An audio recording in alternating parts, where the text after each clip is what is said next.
สองเท่านี่มาเลาะอีกแล้วสองเท่านี่สองเท่าสองเท่าสิยายลี่ยางน้ำกันวิลี่ยางวิลี่ก็ยางโทษนี่นี่ปลิ่นนี่มาเลาะนี่โอ้ยแดดออกมีแห้งเด้แดดออกยางลิ่นนี่เมืองฝรั่งพอดีแล้วนุ่งซ้ำนี่ละบัดเข่าห่มและหนาวแล้วนี่พี่น้องเอ้ยอยู่แดดนี่คือว่าฮ้อนเข่าห่มนี่หนาวเย็นสวยๆเด้อนี่นี่สิพายางลิ่นนี่พูนเห็นหัวพูนตะเว้นท่วมฟ้าพูนตะเว้นน่ะโอ้พูนตะเว้นขึ้น4-5 โมงแรงแล้วนี่ยังตะเว้นเต็มอยู่มีทางยังอยู่เทิงฟ้าตะเว้นอยู่เทิงฟ้ายางไปลินน้ำกันเท่านั้นครับน้องไปลินนี่ยางลินนี่ยางเลาะแคมถนนนี่แหละบ่มีบอลเลาะป่าไม้ก็บ่มีจักสิไปเอาอยู่สายป่าก็ได้ล้มอยู่บ่นี่ข้าวยางไปนี่แหละพูนยางไปพูนไปอ้อมพูนยางมันเรามีแห้งแท้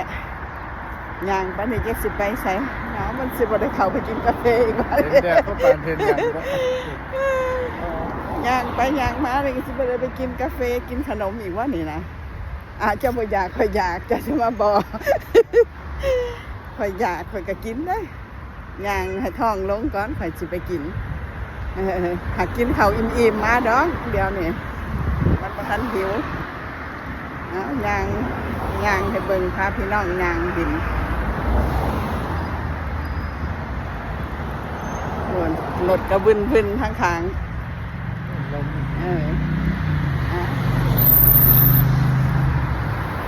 วันนี้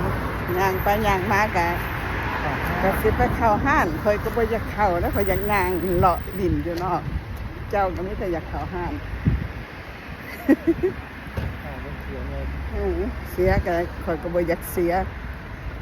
คอยอยากเลาะดินหลายนะวันนี้แต่ออกคนมาเลาะย่างไปเลาะไปย่างไปเลาะไปจมไปอากาศก็ดีโอ้มีแห้งเย็นสวยๆลมพัดวิวลมเย็นลมเย็น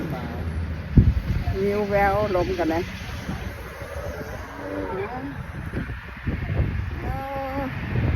อากาศโอ้ท้องแดดเด้อพี่น้องคุณเทิงฟ้าบึงเด้อนี่คุณเทิงฟ้าแดดนี่ดิสโก้